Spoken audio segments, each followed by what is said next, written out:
So I'm very, very glad that I have an opportunity to talk to you today here in Latvia, in Riga, and welcome our guest today is the Defense Minister of Latvia, Andris Spruds. This is correct? Yes, it's correct, so it's my pleasure. Thank you very much for your time, Mr. Minister. And my first question will be that is interesting for Ukrainians as well, because we don't have such a common tradition that the head of the ministry is a person not from the military, except for the occasion with Mr. Reznikov. Mm-hmm. So how it is for you, it's a European practice as I understand. Is it easy for you to be a head of the military departments as long as you're not a military man?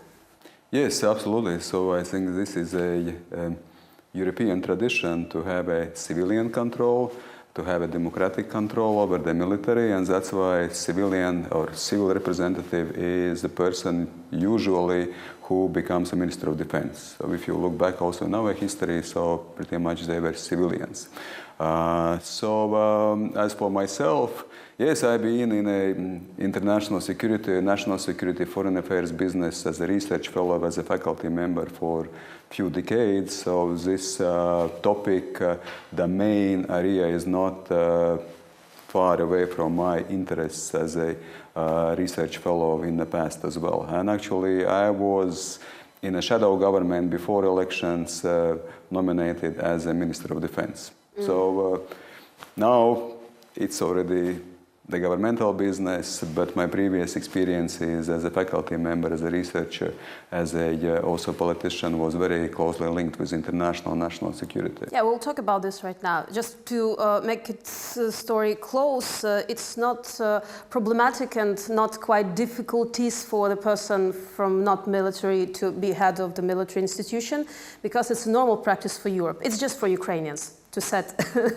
this idea. Okay. Absolutely. Yeah, okay, so let's talk about your previous work as a director of Institute of Foreign Policy of Latvia. Did your institute make researches before the start of full-scale invasion in Ukraine? Because during all 9 years, might be European countries had an opportunity to predict what Putin might or had intentions to do with Ukraine. So what about your researches? Did you have such data? Absolutely. So, of course, there was a task to understand what it can lead to. And what can lead to, respectively, already we saw Russian aggression back in 2014 with annexation of Crimea, with illegal occupation of East Ukraine. So that's why there was not any idealism or naivety about what Russia can do. And if you look 2021, you could see the storm is coming, that Russia's posture, Russia's aggressive stances, announcements, deployment of troops already in 2022, that certainly there is aggression, unfortunately, on cards.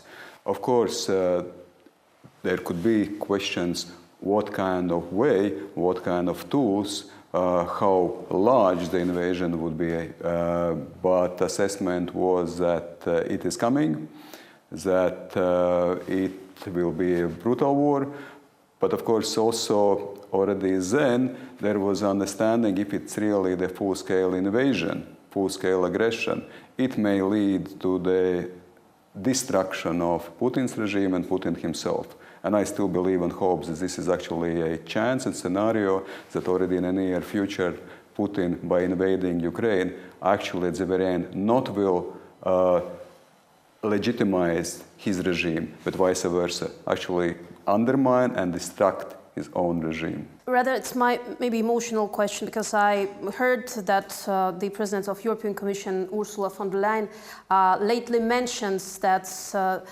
Brussels and the European Parliament have heard 100 times from the point of view of Baltic countries about these predictions. And she mentions that we didn't hear them.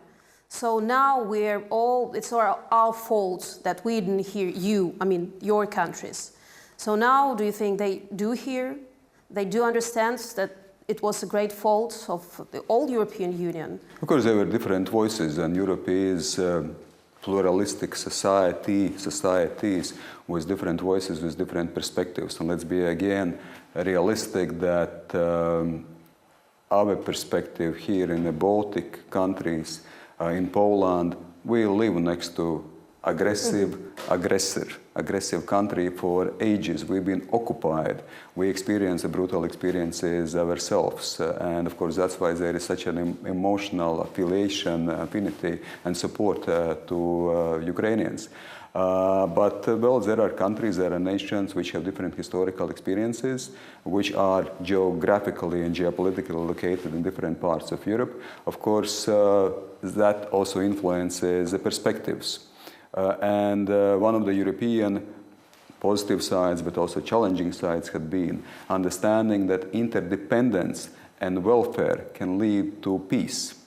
That actually the European Union has been the most successful peacekeeping operation in human history.